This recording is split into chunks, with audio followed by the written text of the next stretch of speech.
नमस्ते।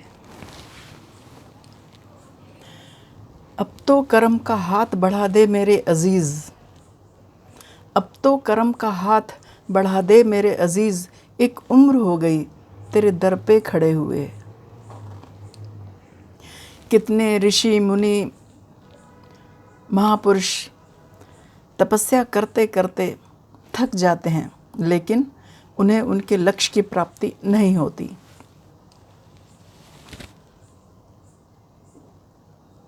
कई साधकों का प्रश्न होता है कि उन्हें पता कैसे चले कि उनके साधन में उन्नति हो रही है या नहीं।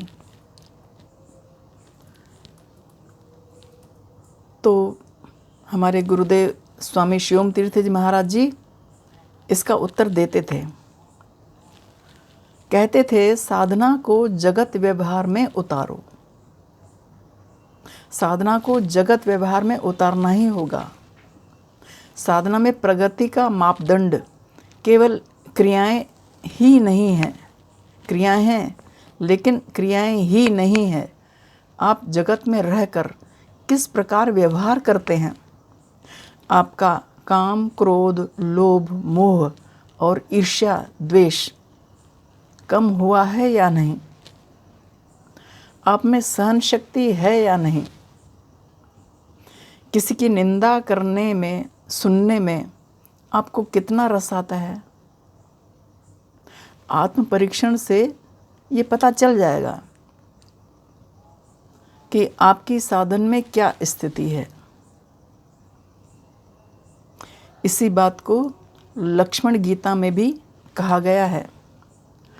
संसार में मोह बने रहने की स्थिति में साधक भी आध्यात्मिक साधन पथ पर ठीक से नहीं चल सकता।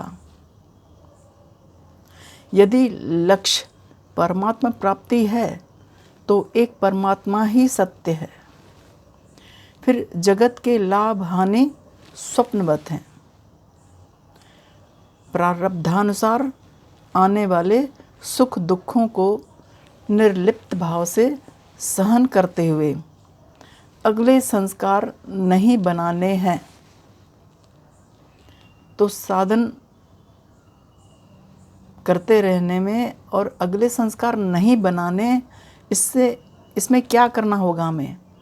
वही काम, क्रोध, लोभ, मोह, ईर्ष्या, द्वेष उसको कम करना है, तभी तो संस्कार नहीं बनेंगे ना।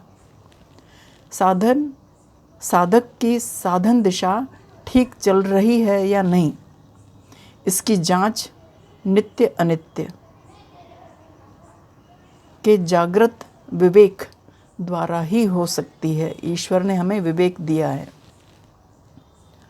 जब तक जगत के प्रति आकर्षण बना रहता है, तब तक मान लेना चाहिए कि परमार्थ पथ में साधक ने कदम भी नहीं रखा। तो फिर इसके लिए क्या करना चाहिए, इसका क्या उपाय है। उपाय तो होगा ना। इसका निराकरण कैसे हो सकता है। तो गुरुजन कहते हैं कि ईश्वर की लीलाओं का स्मरण, चिंतन, भक्ति, ध्यान, साधन आदि करने से संसार के मोह बंधन ढीले पड़ सकते हैं।